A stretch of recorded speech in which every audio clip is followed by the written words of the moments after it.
What if the past is not just a memory, but a legacy we carry on every single day? Today, we're thrilled to introduce to you Barbara J. Taylor, an author whose Scranton Trilogy will take you on an unforgettable journey filled with love, loss, and mystical connections. Barbara brings to life a world where secrets simmer beneath the surface, and even the dead have their say. We'll dive into her newest release, Rain Breaks No Bones, the final installment in her best-selling trilogy. By the end of today's conversation, you'll not only want to read her books, but walk away reflecting on the power of legacy and how we each carry the past into our present. So don't go away. We'll be right back with the Writer's Corner live show. Welcome to the Writer's Corner live show, the weekly water cooler for authors and readers. Join us for 30 minutes of insightful conversation with some of the biggest names in the industry. We feature award-winning authors, New York Times and USA Today bestsellers, and even international indie sensations. Tune in and join our family-friendly community only on the Writer's Corner live show.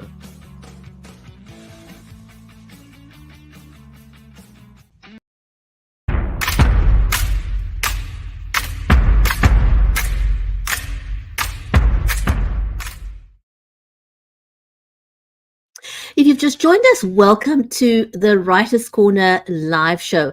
And if you're not yet following us on our social media channels, please do, because that's where you'll get notified the next time we go live with the Writer's Corner live show. If you haven't met me yet, I'm Bridgetti Lim Banda from Cape Town in South Africa. And in today's show, we are going to be talking to Barbara J. Taylor. Our live stream is brought to you compliments by Creative Edge, StreamYard, and BeLive Media. But before we introduce our amazing guest, Barbara J. Taylor, I first want to say hello to my friend and co-host, Mary Elizabeth Jackson. And if you haven't yet met Mary, she's a multiple Amazon #1 best-selling author and a certified special needs and disabilities advocate.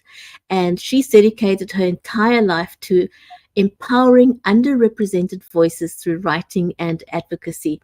She's also a speaker, educator, ghostwriter, and songwriter. Mary, how are you today? I am fantastic. Thank you for that introduction. And you are the amazing Bridgetti Lim Banda. And so we've enjoyed doing the show together for over 6 years. And I'm excited because this is our first time having Barbara on the show, right? Yes, it's the first time. You know, oftentimes over the last over 6 years, we've had authors back a couple of times because they've either had a new release or something. But Barbara is brand new on our show, and we want to give her a hearty welcome. So if you are watching the show today and you have not met Barbara yet, she is a Scranton, Pennsylvania-born author who weaves the rich history of her hometown into all her novels. She's the author of Sing in the Morning, Cry at Night, and All Waiting is Long, both of which were praised for their suspenseful plot twists and deeply emotional endings. However, her latest novel, Rain Breaks No Bones, concludes her best-selling Scranton Trilogy. As a former English teacher, she tells us, she has inspired countless students to pursue creative writing, and she also holds a Master of Fine Arts in Creative Writing. Let's give her a warm welcome to come and join us on the show today, shall we? Yes.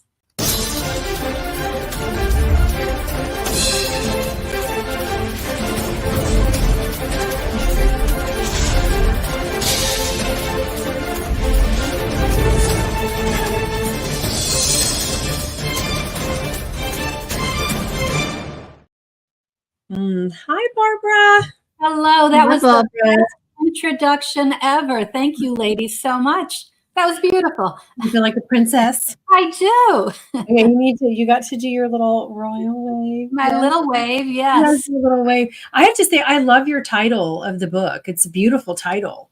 and very catchy. For me, if I was a reader and seeing it on the shelf, I'd go, "Oh, okay, I have to know more about that book for sure." Okay, we're going to dive right in so we don't miss anything with you for our audience and for ourselves. Your books often blend reality with a mystical element. Ooh, love that. What role do you think the unseen world plays in shaping our real life decisions? Oh, that's a great question. I think it plays a role whether we admit it or not. In the first book in the series, Sing in the Morning, Cry at Night, it starts after the death of a child, months later. And I think that the character of Grace is very much like all of us. She's missing her daughter, so she tries to find her in other worlds.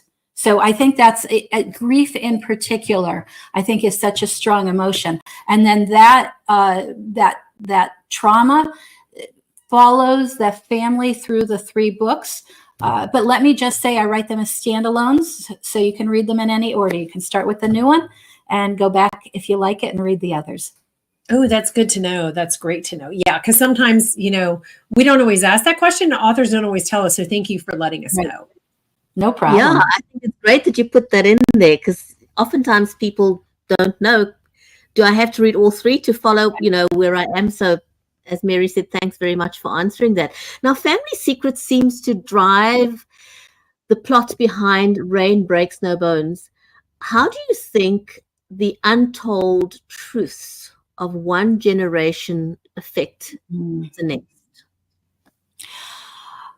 I think it affects each generation greatly. I think that no matter what, the truth always comes to the surface, and it's either going to come to the surface honestly with people telling the true story, or it's going to bubble up in some way that shakes everything up. And that's what happens in my books. I know just growing up, I knew family secrets. There was a man I knew who used to come and preach at our church, and everyone in the church knew that his sister was really his mother, but the parents, his grandparents raised him.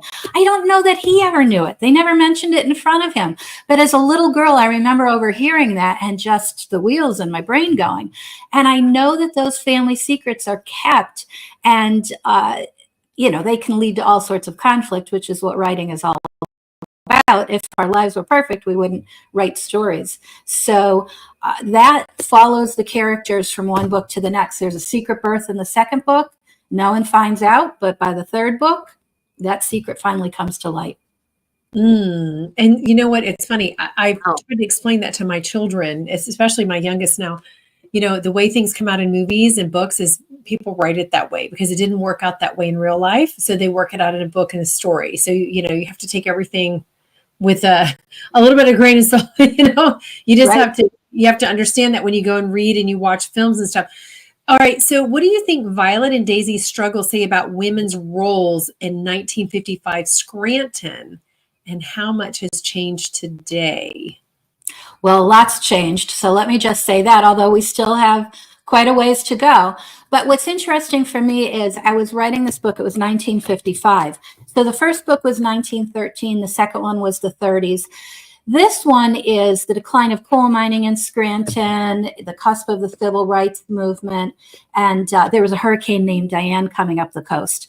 So feminism wasn't really in the forefront of my mind when I was writing, but also, for example, there's a character who is pregnant, and she goes to a lawyer because her husband is in trouble at his mining job. And she mentions that she was let go at her job. And the lawyer, because she's pregnant, the lawyer doesn't pick up on that at all. To him, that was natural. Of course she was let go. She was pregnant. He focuses on the male role. So I look at the dynamics of women. For example, Violet, who's been a stay-at-home mom her whole life, has to go back to work. Initially, it's not a choice she wants to make, she has to make, but then she loves the freedom and the independence. Her daughter, who's a generation ahead, has already started her life working in Atlantic City. And so you see the progression of the women as the stories. What my goal with this series was, in each book, their worlds get bigger. And that's the case for the women too. Their opportunities become more expansive. Nice. Wow, that's amazing. Thank you. Oh my goodness. So, so Zethray can hear the voices of the dead, but do you believe that the past speaks to us in some way? And how do you personally tap into the whispers of history? I think there's a lot in this question because we are intrinsically tied to our past, aren't we? Absolutely. And that's an excellent question. I've never been asked that question. I will say that as a writer who does not have the gift of directly speaking to the other side, that's not something that's in my experience. I do feel that there are times when I'm writing, and you ladies, I'm sure, have experienced this, where an idea comes, words come, and I have no idea where they came from. And so I feel like as a writer, when I get into that period of flow, that's me tapping into some other side, some other world, the muse, the ancestors, whatever you want to call it. I feel like that's the way I tap in. I actually have a friend who's a medium. And so I was able to interview her, and I interviewed some other mediums, people who actually speak to the other side. And although it's never been my experience, I feel as though there are those people who are able to do that. Now, there are also people who are charlatans and who prey on those people who are going through tragedy and grief. But I do believe it's real, but I don't think we all get those messages in the same way. I think we have to get quiet. I think we have to listen. And that's what writing has taught me. I was a teacher for 31 and a half years. I decided to start writing when I was in my 40s. My first book came out when I was 50. And it took me that long to listen to that voice inside me. So I think that's messages from the other side.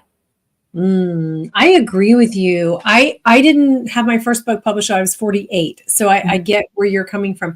And my first one was, I call it a divine download. So I think we are these channels for information to flow through, to, come out creatively, because we are supposed to be creative beings, right? So if we can just get calm, like you're talking about, and get into that creative flow, it can just come through you. And I hear that from all the creative people I know, musicians and singer-songwriters and authors. And, it's really a very interesting place to be. And I always have something with me, even if it's my phone, to audio record. And I was talking to somebody about that this morning. I said, just put it on your phone, don't worry about, don't forget it. And then don't worry about trying to remember it, because it doesn't come back the same way. I mean, that's been my experience. Yeah. Even in the morning, you're like, oh, I'm so tired. I don't want to have a creative thought right now. I just want to sleep, But okay. So Violet's lingering grief over her sister's death is central to her story. What fascinates you most about exploring grief and loss in your writing? Why is that so significant to you? It's significant to me, well, in a lot of ways, but the initial inspiration was actually a real event that happened in my family. So in real life, in 1918, my grandmother's sister, Pearl, the oldest girl, it was the day of her baptism. They were Protestants, so she was 7 going on 8, and it was also the 4th of July. And she and her friends and her sister were playing with sparklers in the backyard, and her dress caught on fire. And she survived for 3 days. And according to the story, she sang hymns, never a word of complaint. So when she passed away, everyone in Scranton came to view the body of the little girl who sang hymns. Now, that was pre-internet. There was no social media for this to take off, but word of mouth that spread. And so I always heard that story growing up, and I was fascinated with it. Of course, it's tragic. But as tragic as that was for my Aunt Pearl, I always wondered about my Aunt Janet, because she was in the yard with her that day. She was a little girl. And my Aunt Janet did not have the happiest life. She was a wonderful woman. But for example, she was married 4 times to the same 2 men. So she could never really make up her mind. She could never settle. And I always wondered how much of that connected back to what she witnessed, because you didn't get therapy back then. There was no, and so that story always stayed with me. And then one day my cousin, who's maybe 20 years younger than I am, said about her children, I won't let them play with fireworks. Why am I so afraid of them? And I said, because of the generational trauma. We've passed that fear down. So we've passed down that fear, that grief, that longing. And so there is a personal connection to it for me. Wow, that's amazing. Right? Yeah. Right? Yeah, true story. And I always heard it growing up. Wow. Yeah. And that's your next book. A woman who marries 2 men 4 times. I mean, that's a great story. I've not seen that in the story. You got to write about that. Yeah. She married Jerry, then Danny, then Jerry, then Danny. Then Jerry passed away, so she stayed. So I don't know what she would have done. Well, But she was wonderful. She was very funny, but there was always that edge of sadness to her. I'm so sorry. Wow. My goodness, that's a lot of generational trauma, Right. to deal with, you know. And as you say, it's one has to acknowledge that back then people didn't have access to psychologists, or, you know, it wasn't even a thing. I mean, it's Right. it's really pretty new for it to become acceptable, you know, only fairly recently.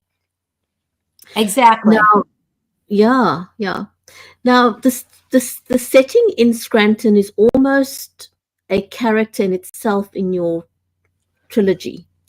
How does your personal connection to your hometown influence the emotional depths of your novels? I'm going to guess quite a bit. Quite a bit. And let me just say thank you, because in my mind, I think of Scranton as a character. So I appreciate that you picked up on that. I love Scranton. I was born and raised here. I recently moved back here. I absolutely love it. I love the people. We're hardworking. We're the children of, you know, the ancestors of miners who were really abused by their bosses. And so we still fight for our rights. We're still always out there fighting for what's right. It's just a great, rich area. There's a lot of material here. Back in the early 2000s, I moved to Memphis for about 15 months. And I was married. It wasn't the happiest time in my life. I've since divorced. But I remember being sad one night and turning on the television. I was alone in the apartment. And I saw Wyoming Avenue on television, Wyoming Avenue in Scranton. And it was, unbeknownst to me, the first episode of The Office, which was set in Scranton. But when I saw Wyoming Avenue that far away from home, I realized, oh, I need to be there. So Scranton is in my heart, but I had to go away from it before I realized how important it was to me. My family's been here for generations, warts and all. You know, I'm not saying it's a perfect area. We have a lot of our own issues, but the people are really so down to earth, and that's who I write about. Oh my goodness, The Office was shot in Scranton? It was shot in California, but it was set in Scranton. So they were always from Scranton. There was always Scranton memorabilia that you could see on people's desks. It was always fun to spot the real Scranton Times and that sort of thing that, you know, in their products. Very interesting. That is very interesting. And, you know, towns and cities are like that. They do have their own breath of life. They really do have they're this living, breathing things that people can relate to or think about it. And, you know, like the sunshine, you think about Florida or California, you know, or wine, you think about California, you know, and these different places that we have. I think that's amazing. And I don't know, my mind is like thinking about all the things you could, you know, where you could go with that, with it being its own personality, you know. The title, Rain Breaks No Bones, I already said this. I thought it was a great title, Bridgetti, and I really like it. Can you explain how this phrase connects to the themes of your novel? I can. Let me just go back for one moment. So the first book, Sing in the Morning, Cry at Night, was originally called Providence Square. But my publisher in New York thought it sounded like Rhode Island. So then he changed it to something else, which I forget now. I didn't really care for it, but I was happy to be published. I was a school teacher. And then the distributor came along and said, we don't like the title. So I brainstormed lots of titles, and one that I came up with was an old Welsh proverb, sing in the morning, cry at night. So everybody loved that one. So once we went with that as the title for the first book, and once I decided this was a trilogy, I used Welsh proverbs for each title. So the second one is All Waiting is Long. And then the third one, Rain Breaks No Bones. So just on the surface level, there's a water motif in the book, the flood, the rain. Violet and Stanley, when they were children, they used to go fishing. So there's a lot of that in the book. The actual expression means, you know, a little problem, a little irritation won't hurt you. Just keep going. Don't let it stop you. And considering all of the trauma that stopped them along the way, this one is about the healing. This one is about letting go of those constructs that helped you get this far, but have limited you, and move on and find your own self. So that's what happens for Violet, I would say, and Daisy. And so that's sort of the deeper meaning of that title. Mm. Wow, I love it. Love it. And you know what? It really can make the difference between whether somebody buys your book or not. I think so. And I do have to say, when I came up with Sing in the Morning, Cry at Night, I said, well, I need the book back because I have to find a way to include that in the book.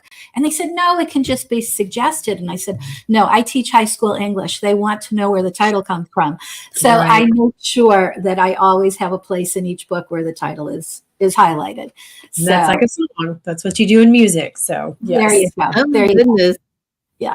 I think you smelled our next question here for you. But in the meantime, before I ask you the next question, do you have your book with you? If you can hang on there, I have right here. Yes, we can. Absolutely. Hang on. There There we go. There we Mm. go. Tell us, before we ask the question, tell us a bit about that cover. Well, this goes back to the first book as well. So the distributor that didn't like my title, they also didn't like my cover. So I had all of these family pictures for the original book. I thought maybe I had a copy here. Oh, nope, I don't. I had all of these pictures and none was strong enough for the cover. So I came up with this idea of a collage. And so the first book has a bird on the front, a sparrow, with a collage of family photos. So then again, because we wanted the books to appear to go together, the second one has an elephant, and that references Queenie the elephant from the first elephant in the Naog Zoo in Scranton. So the third one is the fish, and it's sunny. And there are pictures. There are bathing beauties on the front. My mother is the second one from the right. So I was able to put my sweet mom on there. And some of the pictures are simply pictures that I collected in antique shops and so on that I used to inspire the characters. So they really became the characters for me. Wow, what a story about a cover. Oh my goodness, that's amazing. Thank you so much for sharing that. Oh, Wow. please ask me anything. And they're fun to put together. Yeah. Yeah. So you were talking a little bit about, being a teacher earlier on. You basically transitioned from being a teacher to becoming a full-time writer. Yes. How did your time in the classroom shape your approach to storytelling, or did it? It absolutely did. I think for me, when I was a kid, I liked to write, but I never knew I could be a writer. That was just not in my experience. I didn't know writers. I had no idea. So I decided to be a teacher, and I loved it. It was a wonderful career. As a teacher, I found myself doing a deeper analysis of some of the great works out there. I really studied Steinbeck. I really studied Shakespeare. I really studied Harper Lee and all of these other books. And I feel like what I was doing was teaching myself to write, because I was paying attention to syntax and imagery, because I had to teach that. And then also my students just inspired me, because I used to tell them they could do or be anything they wanted. And at some point I realized, maybe I should try that. And so I wrote my first 2 books while I was an English teacher. I was still teaching full time. Wow, that is absolutely amazing. Yeah. And then when I was 55, I decided to retire a little early so I could write full time. Well, that's a beautiful retirement, and it's a dream for many people to be able to do that, and you did it. Yes. So congratulations on doing that. The colors of just going back to the covers of your book again, were the colors by design or by accident? Well, it depends. The first book was the first book. I didn't realize it was going to be a trilogy when I wrote it. So the Oh, right, designer, you didn't set out to do it as a trilogy. That's interesting. I went to Wilkes University for my MFA in creative writing. And one of the things they do there is at the end of the program, they send your book to an outside reader. Mine ended up to be an agent in New York who is now my agent, Chris Tomasino. And when we talked, she wanted to give me feedback on the first book.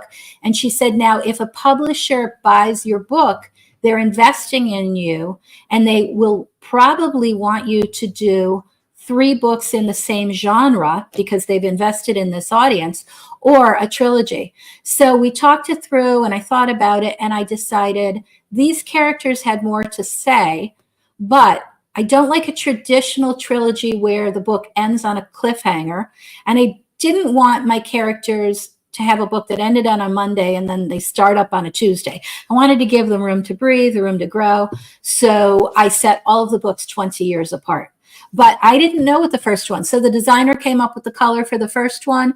And I think actually the designer was in charge of that all the way through. I decided by the third one, green would make sense because it's blue, yellow, green. But that was really the designer. Oh my goodness, such an interesting story. And it's one of the reasons Mary and I have enjoyed every minute of this more than 6 years of interviewing authors, is because there's such a rich story behind every single author's journey, and the stories are always different, never the same, and so we never ever get tired of finding out what the backstory is to writing the book, to cover stories. It's always so fascinating, and yours definitely stands out from the rest. So thank you for sharing those little tidbits. What's next for you, Barbara? Well, it's funny. I decided I was going to take a little time off and think about my next book. And then a few weeks after everything settled down with the publication of this one, I thought, I miss having characters in my head. I had characters in my head for all of those years. And so I have started a new book.